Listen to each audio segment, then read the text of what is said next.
Mheshimiwa Dr. Samia Suluhu Hassan, Rais wa Jamhuri ya Muungano wa Tanzania, karibu. Tunakushukuru kwa kutupatia fursa hii ya kufanya mahojiano hapa katika makao makuu ya Umoja wa Afrika, Addis Ababa, Ethiopia. Katika mkutano wa 39 wa wakuu wa nchi na serikali wa Umoja wa Afrika, taarifa ya mwaka 2025 ya kamati ya wakuu wa nchi na serikali kuhusu kituo cha Afrika cha kudhibiti na kuzuia magonjwa, yani Africa CDC, iliwasilishwa na kupitishwa. Taarifa hiyo ilijikita katika maeneo mawili makuu. Kwanza, ilipitia maendeleo ya utekelezaji, ikiainisha mafanikio yaliyopatikana pamoja na changamoto za kiutendaji, ikiwemo kupungua kwa viwango vya ufadhili na athari zake kwa uendelevu wa programu za Africa CDC. Pili, iliwasilisha rasimu ya mpango kazi kwa mwaka 2026. Miongoni mwa mapendekezo muhimu kulikuwa na pendekezo la kukuteua wewe, Mheshimiwa Rais, kuwa bingwa wa Umoja wa Afrika wa afya ya uzazi, mama na mtoto. Tumeshuhudia mkutano huu ukipitisha taarifa hiyo na kuthibitisha uteuzi wako kwa kipindi cha mwaka mmoja ujao.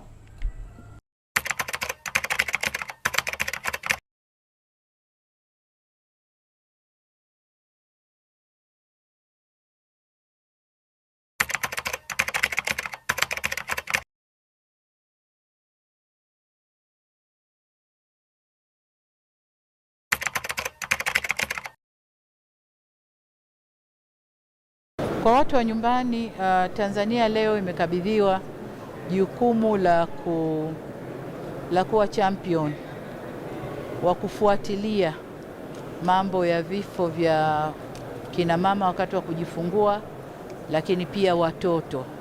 Na tumekabidhiwa jukumu hili kwa sababu nchini kwetu tumefanya vizuri. Kama mnavyojua, mwaka jana tulipewa zawadi na Umoja wa Mataifa.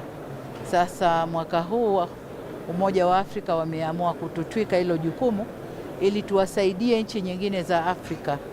Nini tumefanya, hatua gani tumepiga, vipi inawezekana kupunguza vifo. Kwa hiyo hilo ni jukumu letu, lakini jukumu hilo halitatufanya kwamba tunaacha sasa nyumbani tunashughulikia Afrika. Hapana. Hii itakuwa kama ni kuongeza kasi na nyumbani ili tuendelee kuwa mfano mzuri kwa nchi nyingine za Afrika.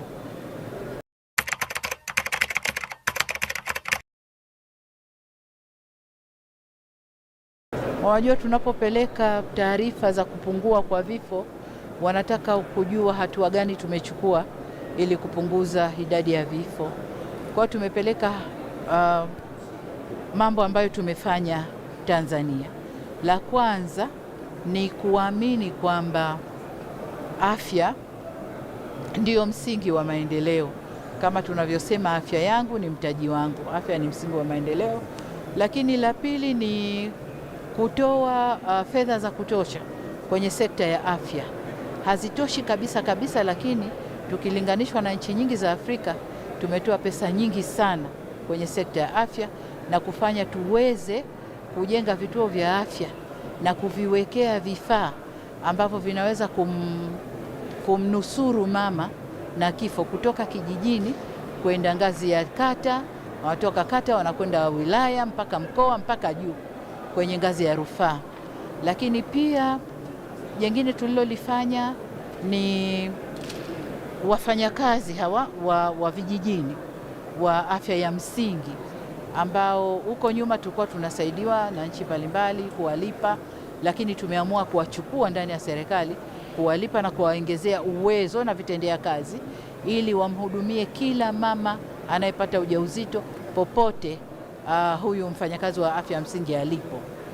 Lakini kwa upande wa watoto, swala la chanjo, tumejitahidi sana kwenye chanjo kwa watoto, chanjo za aina zote zinazotakiwa watoto kupata, na ndio maana tumeweza, si kwa kiasi kikubwa, lakini tumepunguza pia vifo vya watoto.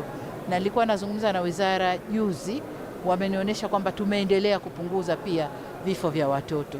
Na nadhani ndio takwimu ambazo wenzetu Umoja wa Afrika wamezipata na wakaamua kutupa hilo jukumu.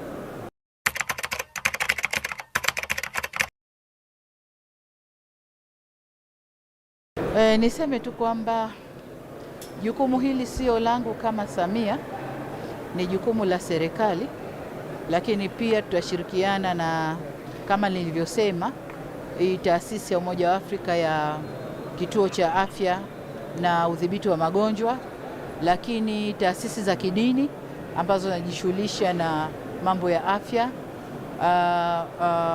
private sector, sekta binafsi, mahospitali yote ya sekta binafsi ambayo yanajishughulisha huko, lakini pia wananchi wenyewe.